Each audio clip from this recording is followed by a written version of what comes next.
So guys, so I just want to give you guys my review or my take, however you want to put it. This title's gonna be, Undertaker's Hall of Fame speech review.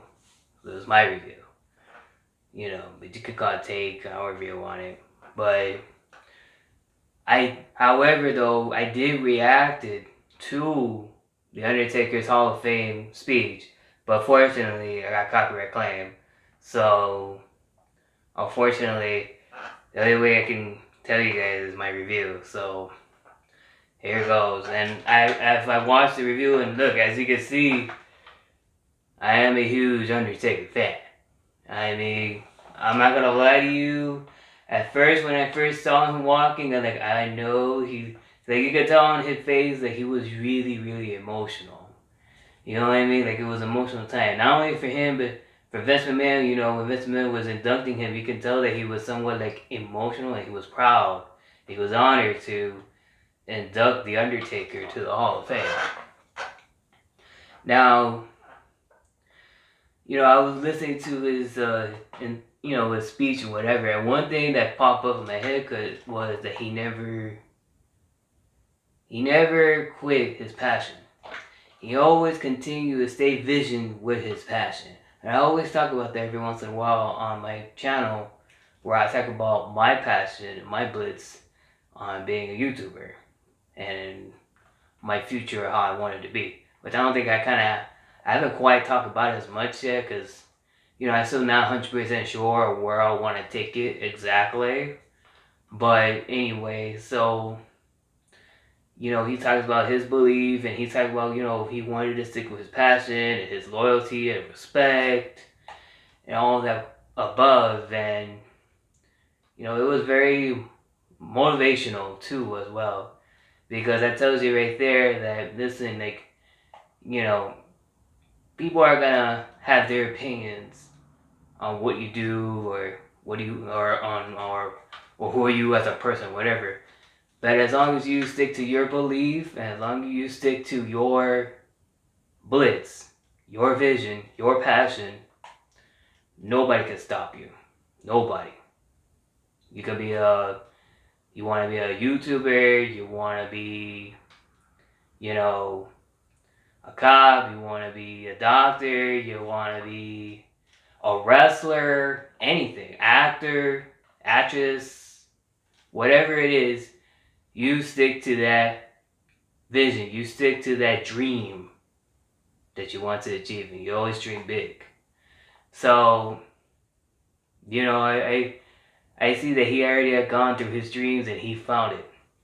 And he realized that he didn't want to continue, playing basketball, because that's something that he didn't want to do. But at least he tried it. He found out that this wasn't what he wanted to do, and, school just wasn't for him.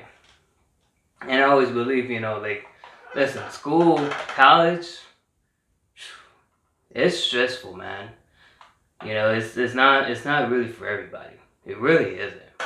So you can still be successful and not have to go to college. Everybody has different opinions about that, but this is just what I believe. Okay? And, look at The Undertaker. The Undertaker is a perfect example. I'm sure other wrestlers, Stone Cold Steve Austin, he's another one.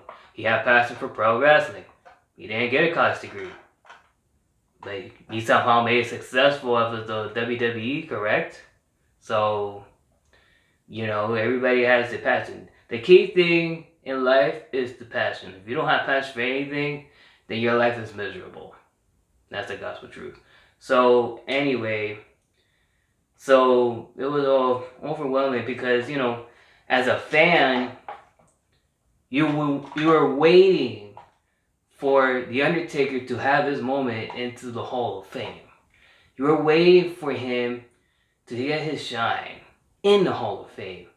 And as a fan, it's like, what more can The Undertaker do for us? He's done enough for us. I mean, look at all the wrestlers which Vince McMahon had mentioned.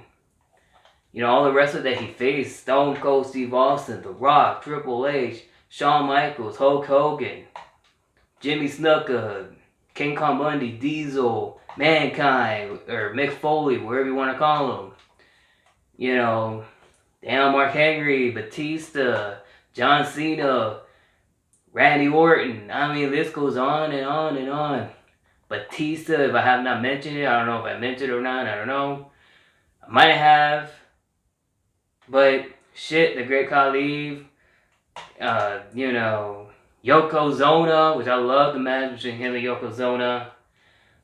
The other Undertaker, Brian Lee, I think it's Brian. I don't know, Brian Lee, the guy that did the wrestler. He was also known as Chains from the Attitude Era. He was part of the group called the VOA, Dead on Arrival. But anyway, he also played as the Undertaker, which people used to call him. So, you know, anyway, those are all the, you know, I can name a whole bunch of them. And he's done it all for 30 years. I mean, there's not a person alive right now that can say that they were an active wrestler, that they've been with the company 30 years as a wrestler or as a superstar, however you want to call them. Nobody. Not Hulk Hogan, not Ric Flair, not Stone Cold, not The Rock. The only one I can say that could possibly can be as close is Triple H. But, you know, Triple H had to retire, you know, for right reason. I'm sure rightfully so reason, because, you know, of his health condition. And I can't blame him, you know, because anybody that been through his shoe would have reacted to the same way. You know what I mean? Because that's a serious injury. I talked about that on, you know, about Triple H on my previous video. So go check it out. But this is about The Undertaker. So, you know, shit. You know, Undertaker. I don't know if you're gonna see this video. I don't know. I mean, because I'm a small YouTuber, so I'm not big time. But just to me as a fan itself, you know, I can't thank you enough for what you have done for us as a fan for sports entertainment or pro wrestling, period. You know, you've done enough for us as fans. You know, you made my childhood awesome. You know, you were one of the main reasons why I started watching wrestling, because of you. So, you know, it was emotional for me a little bit. I mean, I didn't cry like a bitch or anything like that. I'm not a guy that likes to cry or shit like that. It didn't get me too emotional. It just, you know, it was just emotional, like in a good way. Like, man, like it's just seeing like one of your role models, you know, finally, you know, getting what he deserves, you know, getting what the fans want him to be at, where he should be at, you know what I mean? So, you know, he made my childhood awesome. Undertaker, you know, I can't thank you enough. And you were thanking us for, you know, entertaining us.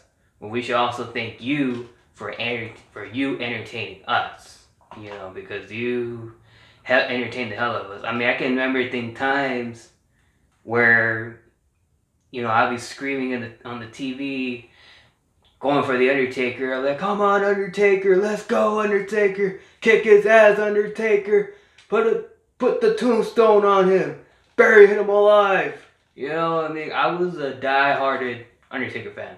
I mean, I would have like action figures of nothing but the Undertaker. Majority of it was Undertaker action figures, from the 90s toys action figures to the 2000s action figures to the 2010s.